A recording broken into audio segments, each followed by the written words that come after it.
going on, everybody? Welcome back to the channel. And we have our next vampire movie, one of my favorite, if not my favorite all-time vampire movie, Near Dark.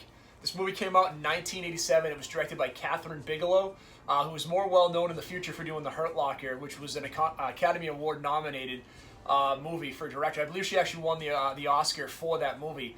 And this is one of the first female directed great horror movies I could think of. And this is a great horror movie. Truly a horror movie from beginning to end. Great cast. Bill Paxton, Lance Hendrickson, Adrian Pasdar. You've got Jeanette Goldstein, who was in the Aliens movies, right? So this is just a great movie. Jenny Wright. I absolutely love this movie. This is a kind of a Western take on the vampire movie set in modern settings at the time, right, for the late 80s. I love everything about this movie. I think it is genuinely a scary movie. It is so well done. The cinematography is great. The sense of isolation in the Old West is great. The vampire tropes are great.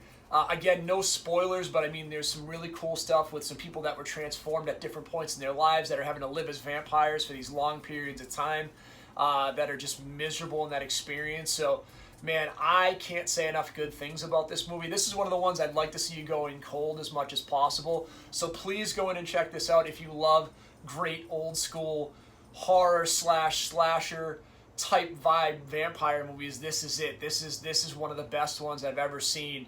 And I will talk about the scariest scene in the movie without trying to give too much away. But there is a scene in this movie where you have the vampires go into a bar. It is brutal. Like, it is unrelenting, more so than any other vampire movie I had ever seen. And I believe From Dusk Till Dawn kind of borrowed quite a bit from this as they were figuring out how they wanted to shoot some of their scenes. But man, it is so well done. It is super scary, super creepy. Bill Paxton and Lance Henriksen both shine in this movie. Bill Paxton more than anybody. I think this is like my favorite role of his. He's just so good in this movie. So I would just ask that you watch this movie, enjoy it for Halloween. As we always say, if you haven't done so far, please hit the like and subscribe button. We appreciate it. The next movie coming up we're going to talk about is Nosferatu from 1922, the original vampire movie. So as always, stay scared, and we'll talk to you soon.